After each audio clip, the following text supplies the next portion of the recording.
বহুল আলোচিত চট্টগ্রামে ১০ ট্রাক অস্ত্র চোরাচালানের ঘটনায় করা মামলায় সাবেক স্বরাষ্ট্র প্রতিমন্ত্রী লুৎফুজ্জামান বাবর সহ কয়েক আসামিকে খালাস দিয়েছেন হাইকোর্ট।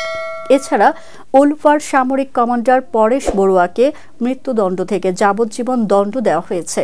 বুধবার বিচারপতি মুস্তফা জামান ইসলাম ও বিচারপতি নাসরিন আক্তারের সমন্বয়ে গঠিত হাইকোর্ট বেঞ্চ এ রায় ঘোষণা করেন। ২০০৪ সালের ১ এপ্রিল সিইউএফএল ঘাট থেকে আটক করা হয় ১০ ট্রাক ভর্তি অস্ত্রের চালান। এ নিয়ে কর্ণফুলী থানায় অস্ত্র আইন ও বিশেষ ক্ষমতা আইনে চোরাচালানের অভিযোগ এনে দুটি মামলা হয়।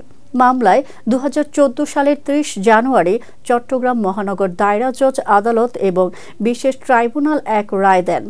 ১০ ট্রাক অস্ত্র মামলায় ১৪ জন ব্যক্তির মৃত্যুদণ্ড হয়েছিল। এই মৃত্যুদণ্ডাদেশের রেফারেন্স শুনানি হয়ে আজকে রায় হয়েছে। এই রায়ে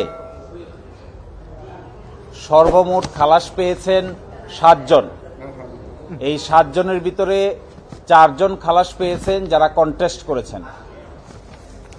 একজন খালাস পেয়েছেন যিনি পলাতক ছিলেন, নুরুল আমিন।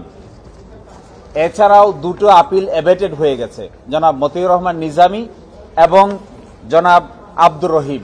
এর মধ্যে অস্ত্র চোরাচালান মামলায় বিচারিক আদালতের রায়ে সাবেক শিল্পমন্ত্রী ও জামায়াতে ইসলামীর আমির মতিউর রহমান নিজামী, সাবেক স্বরাষ্ট্র প্রতিমন্ত্রী লুৎফুজ্জামান বাবর, ভারতের বিচ্ছিন্নতাবাদী সংগঠন উলফার সামরিক কমান্ডার পরেশ বড়ুয়া এবং দুটি গোয়েন্দা সংস্থার ঊর্ধ্বতন কর্মকর্তা সহ ১৪ জনকে ফাঁসির আদেশ দেওয়া হয়।